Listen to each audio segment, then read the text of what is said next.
Welcome back to the program. The chairman of the Independent National Electoral Commission, Inject, is calling for the enactment of modern laws that will ensure financial independence for state independent electoral commissions. Professor Mahmood Yakubu faults the composition of the electoral body at the state level, saying many Nigerians are being disenfranchised. He insists that state independent electoral commissions cannot perform optimally when they lack financial independence. There are two things, I think, that we need to consider very seriously. Election is about a process defined clearly by law.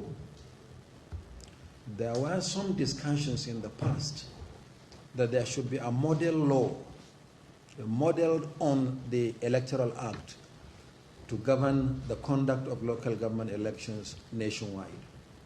We had cause to study some of the laws establishing some of the SIECs, and apart from the composition of the state electoral commissions, there is next to nothing actually. You don't see processes and procedures for the conduct of elections. I know that in many states they have their regulations and guidelines, but we need model laws that will govern the conduct of local government elections in the country that draw to a considerable extent from the national electoral legal framework.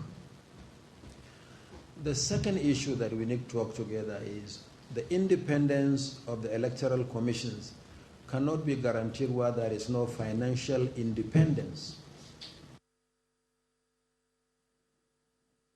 The governor of Yobe State says the state is now safe after years of attack by Boko Haram insurgents. Speaking after signing an agreement with a charity organization in Abuja, Governor Buni explained that the state is recovering from the Boko Haram devastation and is ready for development. Let me use this opportunity to thank the Qatar charitable organization through you for extending this gesture to Yobe State. We are happy because Yobe is one of the states that is recovering from the devastation of the Boko Haram. And alhamdulillah, peace is gradually returning. Yobe is now safe, and the security situation has tremendously improved. I want to assure you that we have provided for all the lands for all these projects, and our state will partner with you to ensure that these projects are being carried out successfully and to the benefit of our people.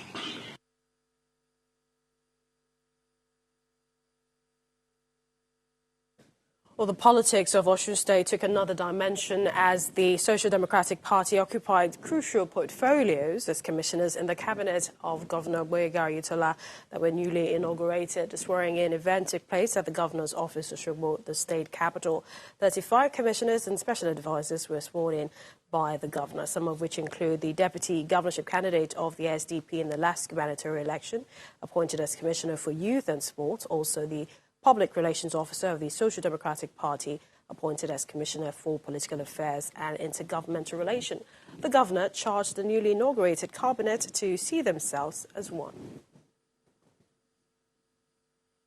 You are cabinet members of the same status. It's a question of convenience that you're talking of Commissioner and SA. What I have is cabinet members. Again, everybody will have his duty clearly spelled out. So the question of superior subordinate relationship does not exist. It's a single cabinet with a collaborative effort to deliver on the Osun development agenda. President Muhammadu Buhari has resolved that fresh energy will be injected into Nigeria-Russia relations to bolster an age-long relationship that has been both mutually rewarding and promising. The president made this pledge at the second plenary of the Russia-Africa Summit in Sochi, while calling for a stronger partnership that is humane, inclusive and diversified.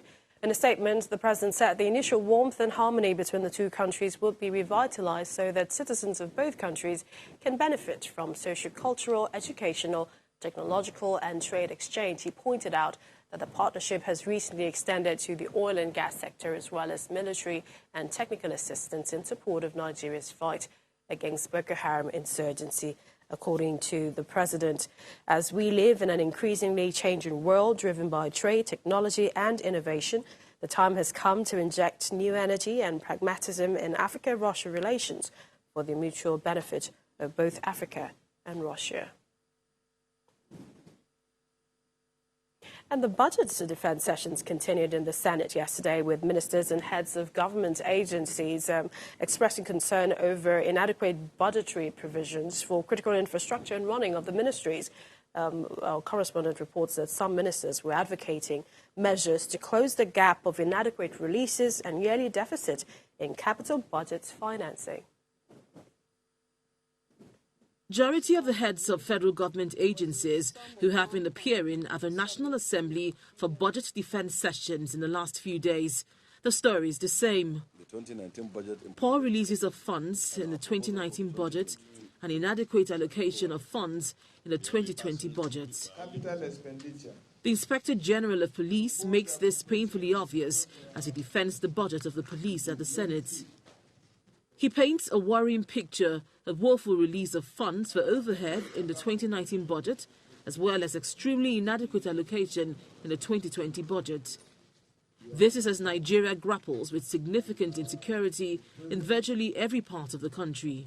Arising from these limitations occasioned by budgetary revenue constraints, some of the requirements that will enable the force to perform optimally are not provided. It implies that the entire sum of 9.2 billion projected for all subheads in the overhead cost for police formation and commands in 2020 budget is not even enough to provide minimal fueling and maintenance costs for police operational vehicles for 4 months. In another meeting room, the Minister of Works is also defending the budget of his ministry. He's also worried about the problem of infrastructural deficit across various sectors amidst scarce resources to fix them.